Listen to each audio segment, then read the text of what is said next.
오늘 본문 말씀을 보겠습니다. 오늘 본문 말씀은 잠언 17장 12절 말씀입니다. 차라리 새끼 빼앗긴 앙콤을 만날지언정 미련한 일을 행하는 미련한 자를 만나지 말 것이니라. 아멘. 오늘 본문 말씀에 미련한 자라는 표현이 나옵니다. 미련한 자, 그런데 오늘 본문에는 미련한 자라고 단순하게 말씀하지 않고 미련한 일을 행하는 미련한 자라고 말씀합니다. 이 부분을 원어로 직역을 하면 미련한 행동 안에 있는 미련한 자라는 뜻입니다. 잠언에서 미련한 사람은 어떤 사람입니까? 지혜론자의 반대 의미입니다.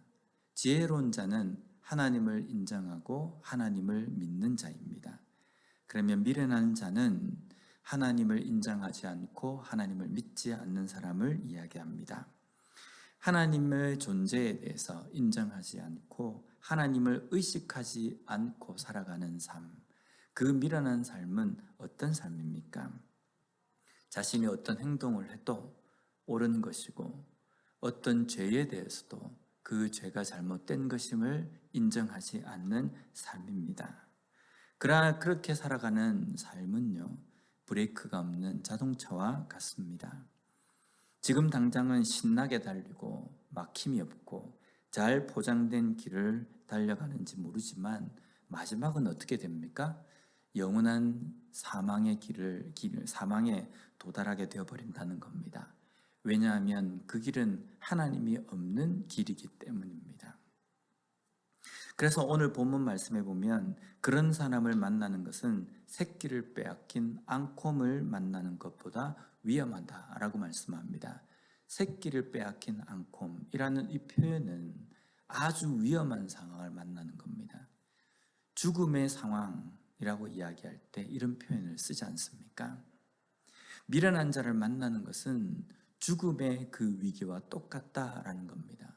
왜 그렇습니까? 하나님의 존재를 인정하지 않고 하나님을 의식하지 않는 자와 만나고 교제하고 그들과 행동을 같이 하고 생각을 같이 한다는 것은요, 하나님의 말씀에서 떠나고 하나님의 뜻에서 떠나는 삶을 살아갈 수 있기 때문입니다. 그래서 그 마지막에는 사망의 그 길에 도달할 수 있게 된다는 겁니다. 성경에도 보면 이러한 행동을 볼 수 있습니다. 바로 애굽의 바로왕입니다.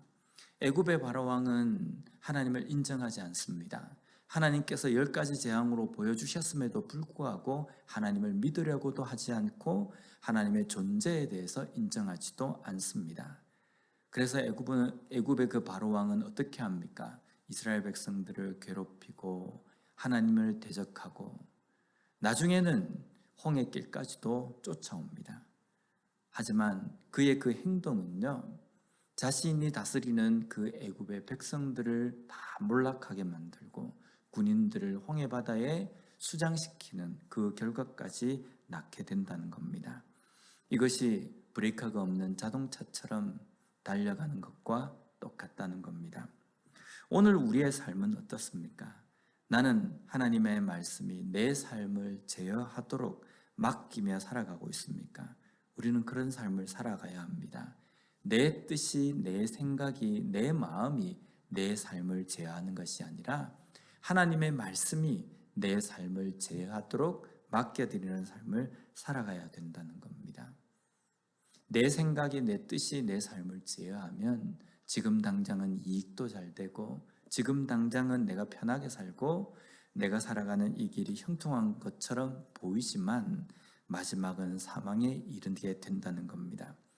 그러나 하나님의 말씀이, 하나님의 뜻이 내 삶의 제어가 되면 지금 당장은 내가 하고 싶은 것 다 하지 못하고 뭔가 힘든 어떤 길을 걸어가고 때로는 사망의 음침한 골짜기를 가는 것 같지만 그 길은 하나님께서 나의 목자가 되시고 하나님께서 함께 하시는 길이기 때문에 영원한 생명의 길이 된다는 겁니다.